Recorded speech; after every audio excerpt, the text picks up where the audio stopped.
Demək, daha sonra dostlar, daha sonra gəlirik İsra surəsinin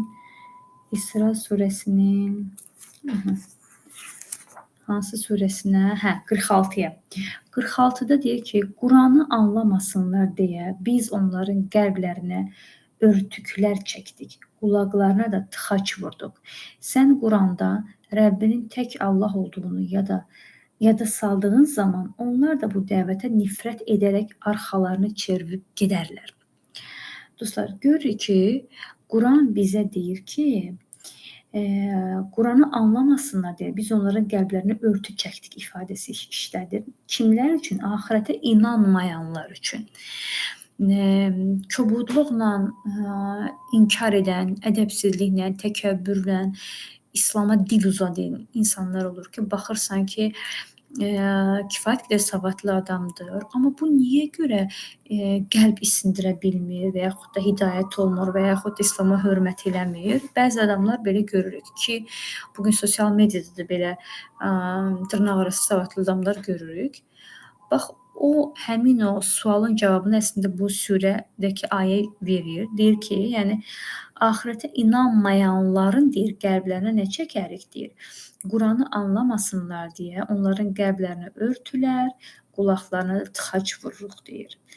Yəni həqiqətən də kitab bizə deyir ki, axirət inancı ilə zarafat eləmək olmaz. Qısacası kitab bizə bunu deyir dostlar. Daha sonra 53-də, İsra 53-də qullarıma de ki, ən gözəl sözləri danışsınlar. Çünki şeytan onların arasına ədavət sala bilər deyir. Həqiqətən şeytan insanın açıq-aydın düşmənidir. Baxın, əslində ayənin içində bir-iki mövzuya toxunur və ikisi də bir-birindən asılı olan bir mövzudur. Birinci deyir ki, bir-birinizlə gözəl danışın da, gözəl sözləri danışın.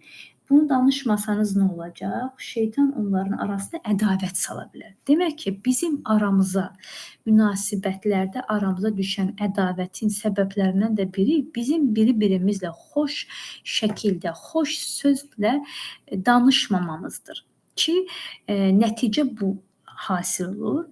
Quran da bizə deyir ki, bir-birinizə xoş sözlər deyin. Danışın bir-birinə xoş şəkildə ki, aranıza şeytan ədavət salmasın. Demək, imanın, gözəlliyin göstəricilərindən də biri nədir? İnsanlarla gözəl şəkildə, ədəbli şəkildə və xoş dillə danışmaqdır dostlar. Sonra 57-də deyir ki, həqiqətən Rəbbinin əzabından qorunmaq gərəkir. Yəni, qorunmaq necə olar, qorunmaq nə deməkdir ələ alsaq, bunu Quran başdan başa müxtəlif mövzularını ələ alıbdır. Qorunmaq onun yasaqlarını tanımaqdır, o yasaqlara əməl etməməkdir. Xoş və gözəl olan əməlləri öyrənməkdir, o əməllərə əməl eləməkdir.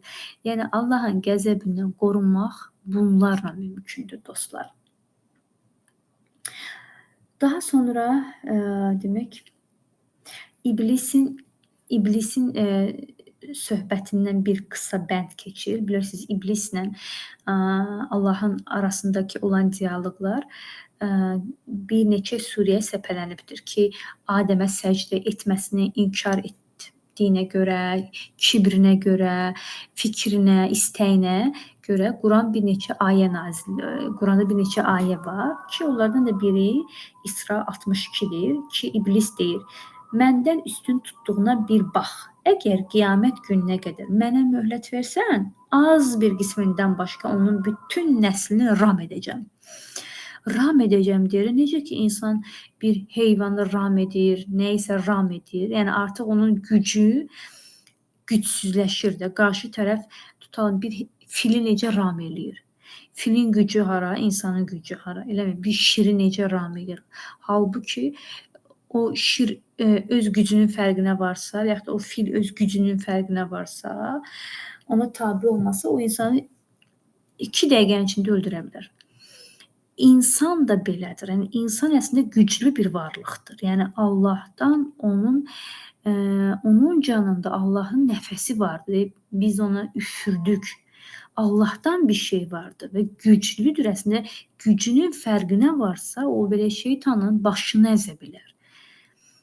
Amma biz o belə gözümüz bağlanır, qəlbimiz, dilimiz, qulağımız bağlanır və o bizi ram edir. Nə ilə bağlanır? Yasaqlara könül verməyimizlə və yaxud da yasaqları çox bir yüngül bir şey görməyimizlə şeytan yavaş-yavaş bizi özünə ram edir. Və deyir ki, onların deyir, az bir qismindən başqa bütün nəslin özümə ram edəcəm. Allah da deyir buyur, çıx get, onlardan kim sənə uysa, tam bir əvəz kimi cəzanız cəhənnəm olacaqdır. Onlardan gücün çatdığın kimsələrin səsinlə günaha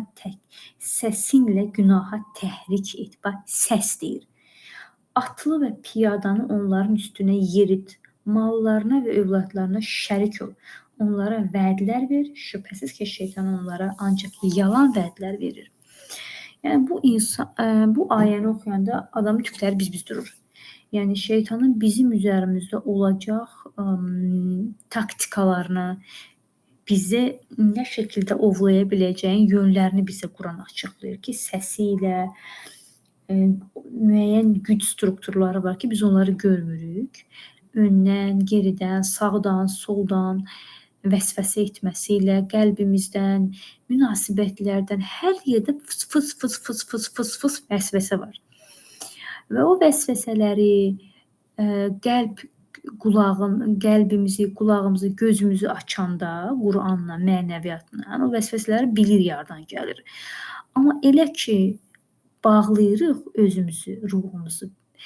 Yəni o vəsvəsələr hardan gəlir bilmirik. Biz nəyə bənzəyir bu? Piyan insana bənzəyir. Necə ki, insan piyan olanda o doğru algılamır. Sonra heç nə yadında olmur. Adekvat hərəkət eləmir. Düşünürəm ki, dünya həyatının verdiyi bir piyanlıq var. Bu insanın öz resurslarına görə dəyişən bir şeydir. Hər kəsənin valideynlərindən aldığı genetik miras, hər kəsənin böyüdüyü ailə şəklinə görə formalaşdığı belə şəkli həmin o vəsvəsəni nə qədər qəbul edib etməməmizi təyin edən bir şeydir əslində. Ki bu zəifdirsə, həssasiyyətimiz o qədər də güclü deyilsə, Allahdan boğuluca dua etməliyik ki, ya Rabbi, bizi şeytanın vəsvəsəsini hiss etməyi, ona dur deməyi və onu rədd etməyi kömək elə. Bu xüsusda sən özün ordularını mənə göndər, kömək elə. Sən mənə öz ordunu göndərməsən, mənə şeytan öz ordusunu göndərəcək. Və o ortada qalmamaq üçün daim beynimizdə, dilimizdə Allahdan kömək zikrini əsirgəməməliyik, dostlar. Əsirgəməməliyik. Daha sonra, dostlar, 67-də yenə də insanın xüsusiyyətinə vurğu edərək deyir ki, həqiqətən insan nankordur. Bayaq nə dedik? Həqiqətən insan tələskəndir. Növbəti bir xarakterik xüsusiyyətimizi deyir ki, həqiqətən insan nankordur. Nankorluq nə deməkdir? Yəni, nankorluq birinə sən əziyyət çəkərsən, böyüdərsən, xidmət edərsən, qarşılığında bəzən heç çox sağ ol almazsan və yaxud da qarşılığında elə bir davranış şəkli görərsən ki, sanki sən buna borcluymuşsan kimi və yaxud da sanki sən buna çox az bir şey etmişsənmiş kimi davrana bilər. Quran bizi xəbərdar edir ki, ay insan, bu sizin fitrətinizdə olan bir şeydir. Bu halına rastlaşdıqda özünü məhv eləmə, üzmə, münasibətləri dağıtma, əlindən bir də yaxşılıq etməyəcəm demə. Sən sadəcə bunu bir xarakterinizin bir hissəsi kimi bil və həyatını elə davam elə. Yoxsa həqiqətən də insan öz içində tənhalaşar zaman-zaman. İnsan nankordur. və yaxşılığını da, münasibətini də bu müstəvidə qur ki, yəni ondan gələcək hardasa naşükürlüyə bir yerdə ağlını bir yerində neynəməlisən, ağlını bir yerinə qoyub elə münasibət qurmalısan. Yox, bizim etdiyimiz gözəllikləri qarşı tərəf tam anlayıb, tam təşəkkürünü etməlidirlə biz yola çıxsaq, orada çox zaman hüsrana uğrayacaq, bu məlum məsələ. Hüsrana uğramamaqdan ötürü Quran kəsə yol bizə deyir ki, insanın təbiətində nankorluq var. Ayağını denk al. Yəni çox da insanlar bel bağlayıb qəlb bağlama deyir. Sonra 70-də deyir ki, biz Adəm oğullarını hörmətli etdik. Onları baxın, onları quruda, dənizdə, minik üstündə daşıdıq, onlara pak ruzilər verdik deyir. Mənim əsas diqqətimi çəkən mövzu biz Adəm oğlunu hörmətli etdik mövzusudur. Yəni hörmət nə qədər belə izzətli, önəmli bir mövzudur ki, Qurani-Kərimə düşübdür. Yəni bundan sonra heç bir kitab olmayacaq bir kitaba hörmət mövzusu düşübdür ki, biz insanı hörmətli etdik. Əslində insan hörmətli bir varlıqdır. İçindəki fərqliliyə baxmayaraq, naqisliyə baxmayaraq insan hörmətə layiq bir varlıqdır. Ki, Quran deyir ki, biz Adəm oğullarını hörmətli etdik, dostlar. Daha sonra 71'də deyir ki, o gün bütün insanları öz başçıları ilə birlikdə çağırarıq. O zaman kitabı sağ əlinə verilən kimsələr öz kitablarını sevinclə oxuyacaq və onları xurma çəkirdəyinin lifti qədər zərər edilməyəcəkdir. Demək, zülm edilməyəcəkdir. Burada mənim diqqətimi çəkən mövzu bilirsiniz nədir? O deyir ki, öz kitablarını sevinclə oxuyacaq sözü. Gözümün qarşısına gətirirəm insanın həmin andakı sevinç hissini, öz əməl dəftərini oxuyur və bəlkə orada elə bir şeylər oxuyur ki, o birinə gizli dua edibsə, Allah ona 10 qat savab verəcək, birini bağışlayıbsa, birinə gizli sədəqə veribsə və onun axirətdə necə böyük bir nemətlərlə qarşılandığını görüb sevinəcək. Yəni o sevinci mən gözümün qabağında gətirəndə həqiqətən gözlərim dolur, qəlbim sevinir. Ya Rabbi, bizə də nəsib elə. İlahə amin.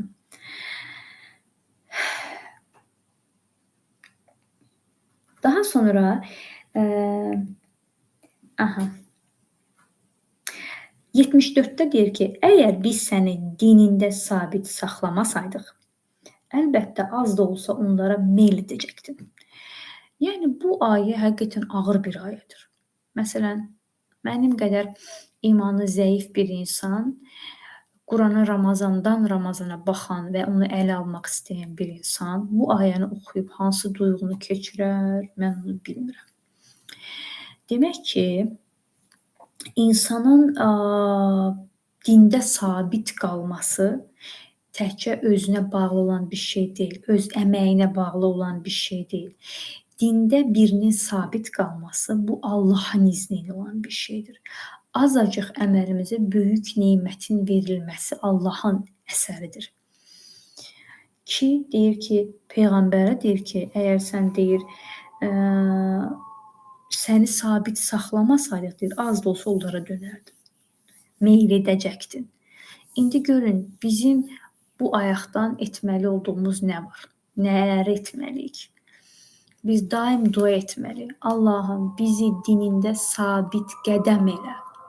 Allahım, son anımıza qədər İslama əməl etməyi, İslamın hökmlərini bizə sevdirməyi nəsib elə. Allahım, bizim son anımızı möminlər kimi al. Daim dilimizdə bunu çevirməliyik, dostlar. Ki, Peyğəmbər belə, hətta Peyğəmbər belə bundan sığortalanmayıbdır. Yəni o dərəcədə. Sonra 78-də gün batmağa meyl edəndə gecənin qaranlığına dək bəlli vaxtlarda namaz qıl və sübh çağı Quran oxu. Çünki sübh çağı oxunan Quranın şahidləri vardır. Burada namazların vaxtından söhbət gedir və eyni zamanda Quranı nə zaman oxumalısanın bir formulunu verir ki, ən yaxşı formul odur ki, sübh çağı oxu.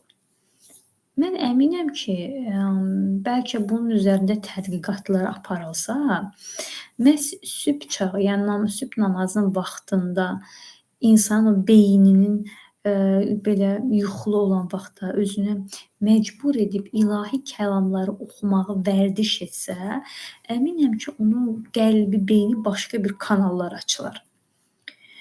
Yəni bu şübhəsiz ki, elədir. Yəni təkcə savab yox, eynən biz dünyəvi xeyirlərini də biz görürük.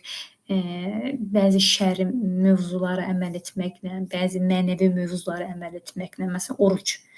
Biz orucu Allah rızası üçün edirik, deyilmi? Amma bunun faydalarını da bir yenə bu dünyada görürük. İnşallah ötəki dünyada da görəcəyik. Və eyni zamanda sübh çağı Quran oxu əmrinin də düşünürəm ki, mənəvi faydaları ilə birgə fiziki faydaları da var ki, beyin uzmanları bunu bəlkə də araşdırsalar çox böyük bir tapıntılar tapacaqlar burdan.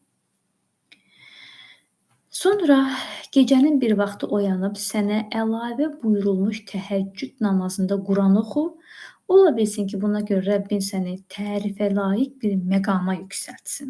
Gecə namazı bilirsiniz, Peyğəmbər sallallahu vacib olan bir ibadət idi.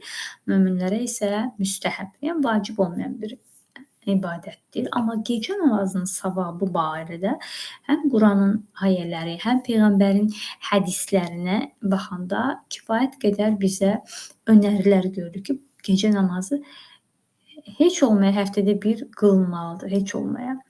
Yəni bacardıqca insan ona könül bağlamalıdır. Mənim diqqətimi çəkən məqam isə dostlar, burada bir söz var. Deyir ki, buna görə Rəbbin səni tərifə layiq bir məqama yüksəltsin.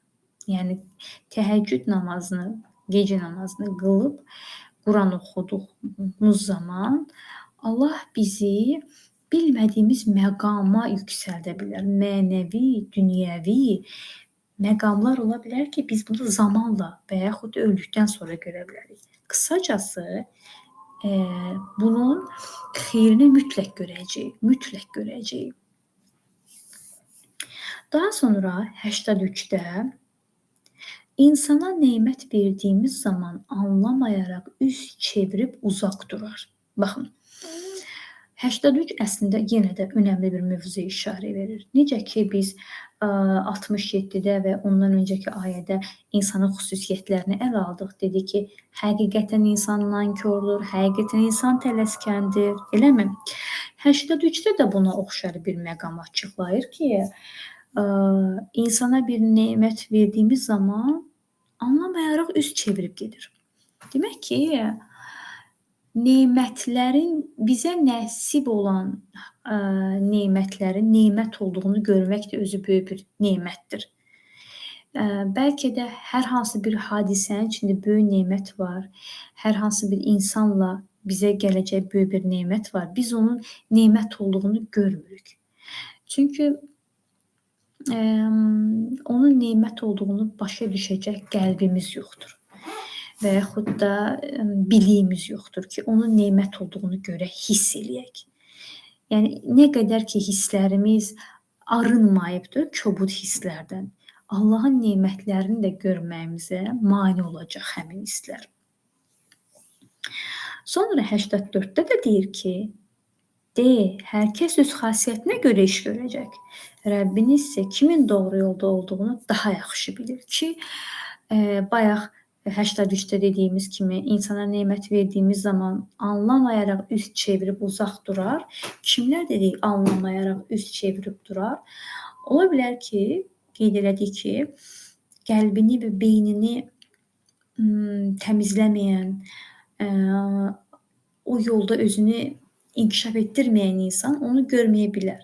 Onun görməməsinin səbəblərindən də biri bəlkə də həmin o özünün xasiyyəti ola bilər ki, hər kəsən də öz xasiyyətinə görə iş görər. Xasiyyətimiz kimdən gəlir, necə formalaşır? Xasiyyətimiz isə bizim valideynlərimizdən, valideynlərimizin duyğusundan, böyüdüyümüz evin tərbiyə sistemindən, böyüdüyümüz mühitdən, aldığımız tərbiyədən hər birisi bizim şəxsiyyətimizi şəkilləndirən bir formadır. Və bunlar bizi gözəllikləri daha rahat hiss etməmizə və yaxud da hiss etməməmizə səbəb olan bir şeydir dostlar. Ki, hər kəsin deyir öz xasiyyətinə görə iş görər dostlar. Daha sonra yenə də insanın xüsusiyyətlərinə toxunan bir ayə var. 100-də İsra 100 deyir. Çünki insan xəsisdir. Baxın, hansı mövzuları əl aldıq? İnsan tələskəndir, insan nankördür, insan verdiyimiz neməti anlamır. Kimi mövzular ələ alındı İsrada və xəsislik mövzusu da ələ alınır ki, insan xəsisdir. Xəsis nədir? Nəyisə verməyə istəməyən. Ya pulunu mu, ya sevgisini mi, ya qayğısını mı? Yəni bir yerdə bizim paylaşmamaq kimi bir xislətimiz var ki, bu da bizim imtahanımızdır. Zaten dünya imtahan dünyası deyildikdə, bu biz içimizdə olan mənfiləri ələ aldıqda və onları gördükdə və başa düşəndə ki, o mənfilər bizi nələrdən uzaq sala bilir, bizi hansı bəlaya itələyə bilir və həqiqətən də o elə bəlanın, imtahanın öz içimizdə olduğunu çox rahat təsbit edə bilərik dostlar. Onlardan da biri xəsislik sifətimizdir. Yəni xəsislik düşünürəm ki, çox belə çox eybəcər bir duyğudur. Niyə? Çünki həm insanı, həm dünya, həm axirət nemətlərlə uzaq sala bilir, hörmətdən sala bilir. Həm də insanı onunla yaşayan insanlar arasındakı olan belə münasibətini korlaya bilir. Xəsis insanla insan nə qədər rahat, nə qədər xoşbəxt ola bilər ki, ay dostlar. Heç cür. Sonra 97'də deyir ki, qiyamət günü biz onları kör, lal və kar olduqları halda üz üstə bir yerə toplayacağıq. Kimlər burada kar və kör olacaq? Kar, lal, kör. Onlar ki, dostlar, demək, inkarçılar olacaqlar. Allah kimi doğru yola yönəldirsə, o doğru yoldadır. Kimi azdırırsa, onlara ondan başqa dostlar tapa bilməzsən.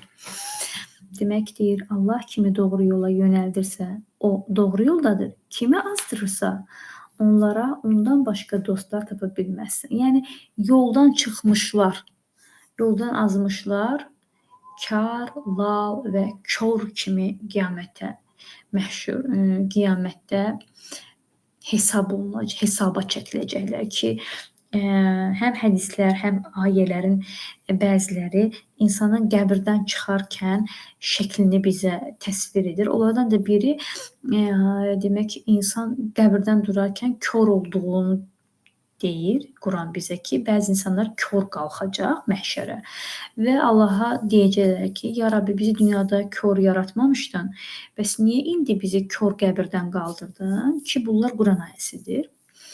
O zaman deyir, biz insana deyərik ki, siz dünyadayken bizim ayələrimizə kör idiniz. İndi də burada kör siz olun. Yəni, necə deyirlər böyüklərimiz, axirət dünyanın tarlasıdır. Dünya axirətin tarlasıdır daha doğrusu. Nə əkdinsə, biçimində orada görəcəksən. Sən burada günah əkmisənsə, orada da cəza görəcəksən. Sən burada xeyir əkmisənsə, orada da mükafat görəcəksən. Burada zülm olunmayacaq insana. Daha sonra 109'da deyir ki, onlar üzü qoylu düşüb ağlayır və ayələr onların itayətini artırır. Kimlərdir onlar? Onlar o kimlərdirlər ki, Quran insanlara demək, istər ona inanın, istərsə də inanmayın. Doğrudan da ondan əvvəl özlərinə elm verilmiş kimsələrə ayələr oxunduğu zaman üzü üstə səcdəyə qapınar və Rəbbimiz pak və müqəddəsdir. Rəbbimiz vədi mütləq yerinə yetəcəkdir deyirlər. Onlar üzü qoylu düşüb ağlayır və onların itaətini artırır. Hansı şəxslərdən söhbət getdi? Yəni Allahın ayələrinə inanan, qeyd-şərtsiz bağlanan və Allaha hörmət edən insanlar ki, Quran deyir ki, onlara Quran oxunduğu zaman nə olar? İmanları artar da. Və üz üstə səcdə edib ağlayarlar. 110-da deyir ki, namazını nə uca səslə, nə də pıçıltı ilə qıl. Bunların arasında orta bir yolu tut. Yəni namazın qılınması ilə birgə namazın necə qılınmasına, nə vaxt qılınmasına dair də ayələr var ki, bu da onlardan biridir ki, deyir, nə pıçıltı ilə, nə də ki, səslə qıl. Ortada, məsələn, Quran deyir ki, məscidə gedərkən gözəl geyin. Nə deməkdir? Yəni məscidə insan nə üçün gedər? İbadət etməyə də. Yəni ibadət etməyə gedərkən təmiz geyin, gözəl geyin, namazı qılarkən vaxtında qıl, namaza ədəblə yanaş, namazı nə uca səslə, nə də aşağı səslə qıl, namaza diqqətlə yanaş, məsuliyyətlə yanaş ki, fərqli ayələrdə də biz bunu görəcəyik irəlilədikcə. Belə dostlar, İsra surəsindən bu qədər. Düşünürəm ki, kifayət qədər ayələr var ki, ayələr çoxdur İsra surəsində ki, həm belə insanın belə qəlbini titrədir, həm qorxudur, həm ümid verir, həm dünya görüşünü artırır və bizi axirətə hazırlayır dostlar. Allah ibadətlərinizi qəbul etsin əzizlərim.